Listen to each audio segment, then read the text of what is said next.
What would you do with 100K? Reducing prices to undercut competitors. Is college a scam? Welcome back to another Q&A video with a small business owner. My name's David Winter and I run Affinity Media Group here in the UK. I think I said this in the last video. I don't think we need the introductions anymore. Not because I'm like worldwide famous or anything, but I'm just getting sick of opening the videos with the same way. So we'll jump straight in. First one here is going to be reducing prices to undercut competitors. Is it a good idea? Should you do it? Now, this depends realistically in the industry that you are in and that you're operating in, what your competition actually looks like, and of course, what your product or service actually is. Realistically, I guess the general business advice is you want to be putting prices up, not pulling them down. I think when we have had competition in similar spaces, we've either done as good a job as we can do in terms of video production world to do a better job, either offer more for the same amount of money, or just create a better package, a better offer that is irresistible compared to what else is out there on the market. Or if you're actually in a space, which is very much the case with video production, that you are competing and in a race to zero, you want to move out of that space as quickly as possible. So we were working with a lot of small businesses, we were working with a lot of bands and musicians. I'm a musician myself, and I know that musicians never have any money to spend on a video. I'll mute that. So that's going to be a space where you've constantly got other videographers that you are battling against. Whereas when we moved to working with NHS, we sort of stumbled on this, but we found it was a much better space to be operating in. We started working with the NHS, with local councils, with all of the foundation trust hospitals in our areas, and we were producing much better content, realistically at a slightly higher price, but it's because they had the budgets and they prioritized content as the most important thing. So this question here, how do you reward yourself in business? Now, I've actually done a video on this one and answered this sort of question before. I wasn't too happy when I watched the video back, probably with the answer that I gave. It really did push the unhealthy, force yourself to work at any means possible. However, I do find that little milestones and things and achievements in business are all very well and good to celebrate. And I, in the past 5 years, for a start, I'm an absolute workaholic. So the past 5 years have been just work at all costs. Only in the past year have I started being able to take a little bit of time off, and not necessarily rewarding myself for something that we've achieved or done in business. You get those moments and you're just like, thank we got that over the line. But I think still with the focus and the drive that the actual reward comes far later down the line. Getting one video over the line or getting a contract or a couple of videos in or a retainer client is all well and good. But for me, I'm so much more focused on the stuff way down the line that rewarding myself now feels a little bit silly. Next question, I will never grow tired of this one. Is college a scam for entrepreneurs? Now, I actually think that school itself is a scam for entrepreneurs. Never mind going to college or university as it is over here in the UK. Racking up, to start a business, racking up 70, 80, 90, 100,000 pounds or dollars of debt is never a good business move. At what point would you start a business with a loan of that amount of money? Unless you've already had previous success and you've got venture capitalists investing in you at great high interest rates. That is the same thing with college and university. I really don't see any value of it for entrepreneurs, for business owners.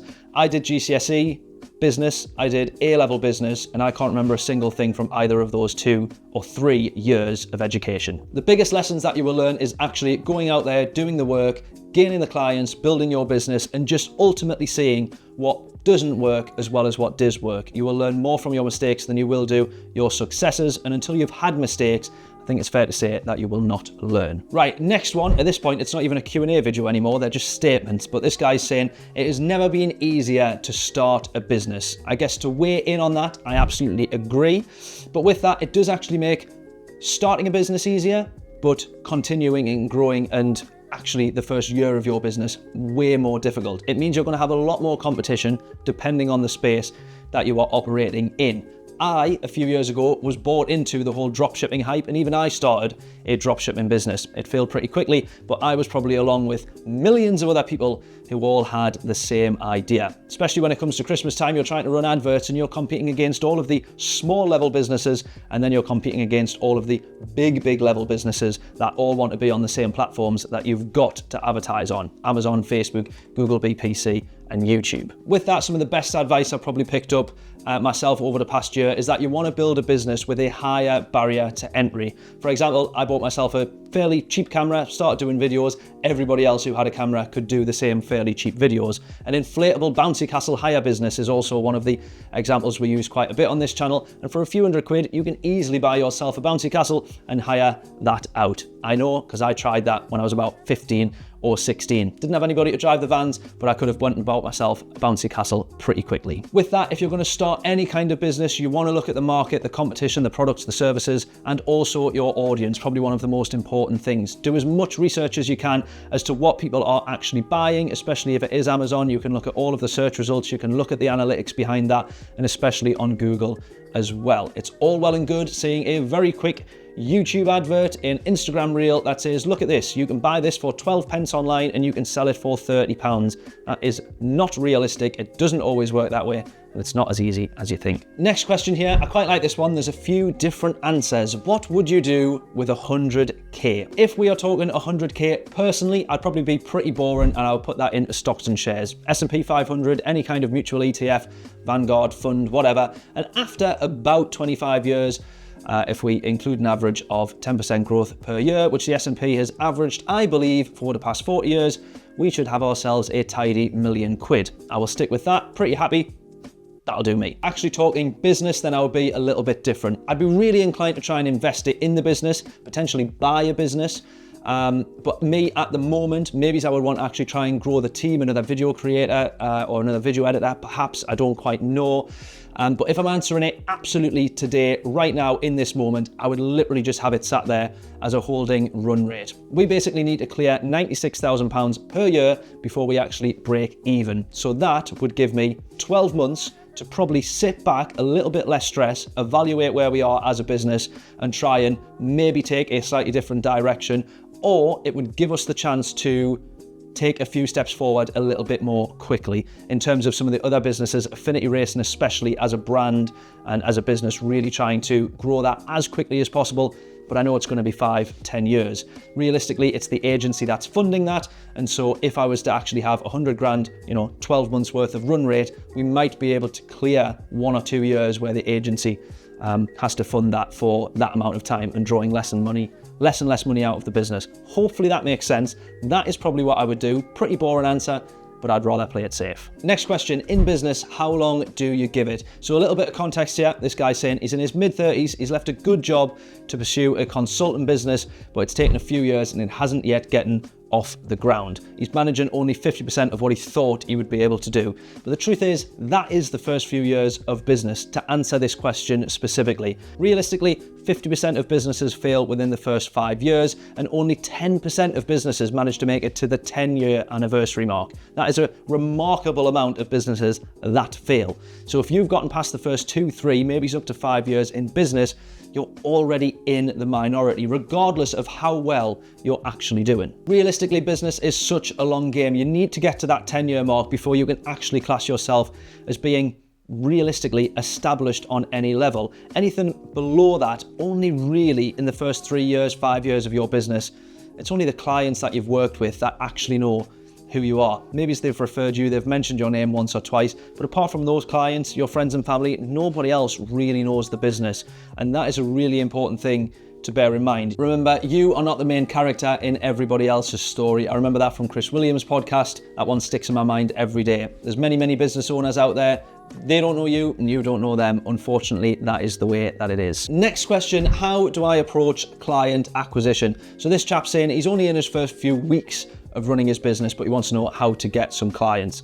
And when I was in my first few years of business, I basically offered loads of videos for free in the hope of some referrals, and that did work pretty well. But the one thing that I wish I did was just actually pick up the phone. And in the first few years, you just need to feed your business. Marketing and customers and sales is the absolute lifeline of your business, and truthfully, I didn't prioritize it. It's why the first 3 years of business for me were so difficult. I did try and do the whole omnipresent brand, fluffy blue sky cloud thinking and all that sort of stuff, and it just didn't really get me anywhere. You need the instant reactions, instant results in the first few years. Next question, what degree would be most useful in today's job market? Now, I've got to be honest, me, even as an employer, 3 members of staff, all with degrees, means absolutely nothing to me. I wouldn't have hired them on the basis that they had or didn't have the degree in the first place. For me, it mostly comes down to people, personalities, and then their skills and experience. However, the fact that they're asking what degree is going to be most useful, that tells me that they're probably going to be chasing money as opposed to something that they enjoy or a career or whatever that they want to look at or a business to build. Realistically, I'm probably going to say something around AI, but that's more of a skill and experience. I don't think there's any degrees on AI at the moment other than actual,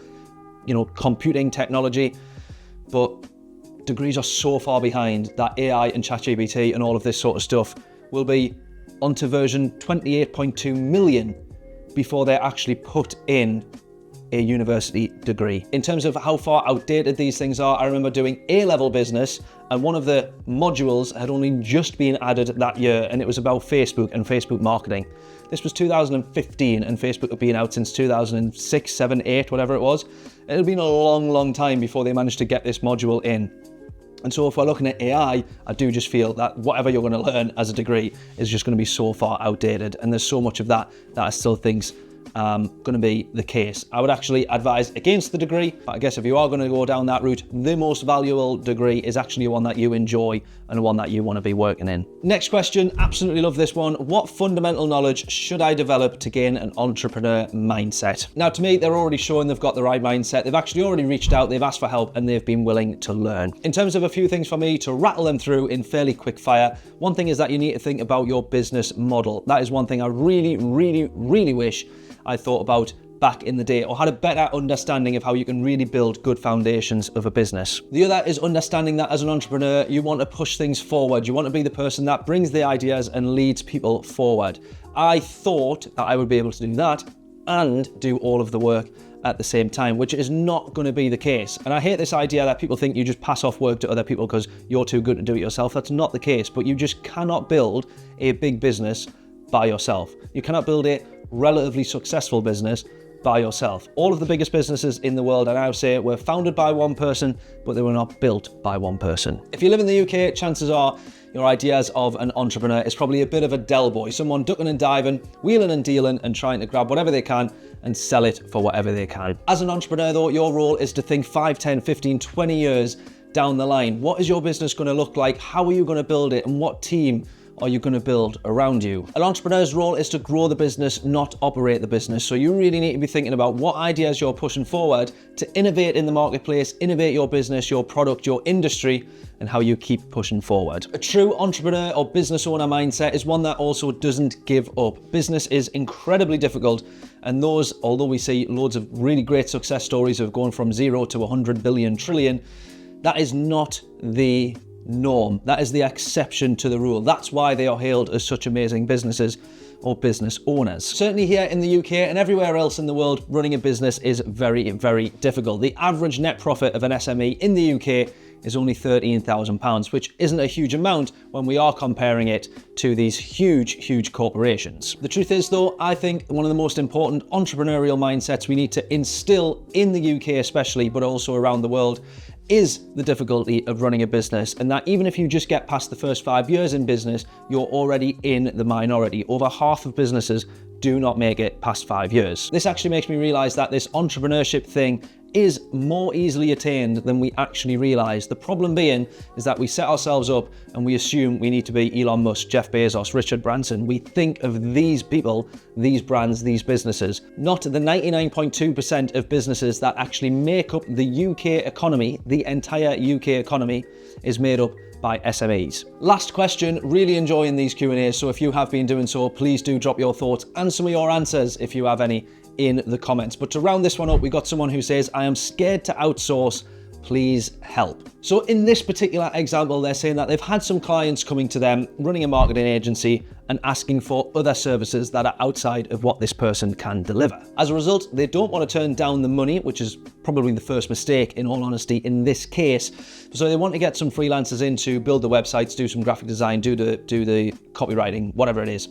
And they don't understand how they can charge for somebody's time that they have not done and basically mark up a bit of a profit. Realistically, do you actually need to do that? Can you not just say, here's an amazing freelancer, I highly recommend them, we'll work in partnership, you don't have to money grab and put a markup on that. However, if you're trying to expand the services that you do, and that's maybe the route that you want to take, I do have to say this, you do not want to be looking at outsourcing. Maybe it's the first few initial steps, but I actually think you want to be looking at longer term visions of how you build a team and employ those people. It sets you up so much better for success. Freelancers across the board are all great people with the best intentions, but it's so much easier for somebody to let you down. A bigger project comes in, they mess up their own diary, or just something happens where they're not going to turn up to work for whatever reason. I know, because I've certainly had it, but when you have yourself an actual team of people that are employed, they're so much more reliable, they're more aligned to the visions of the actual business, and of course they don't have loads of other work going on where you're just a number in their task list. And not only that, but it forces you to build a better business. If you're going to bring this person on, first of all, do you actually need to hire them? Do you need to take on that work?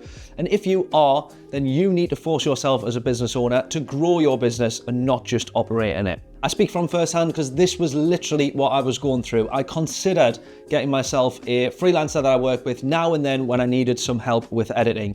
And then I realized, you know what, I just need to go all out with this. I need to actually build a business that has some sort of value, has some kind of end goal, and that ultimately comes with building a team. I was working really, really long days, 18-hour days, no sleep, and basically starting to drop the ball on a few projects. As soon as I hired my first employee, who was a video editor, that freed up pretty much my entire week. I was then going out doing the shoots, handing off the footage, and it worked out so much better. This is the exact same steps that I would give to this person. They seem like they're in the exact same shoes that I was, and that would be my advice.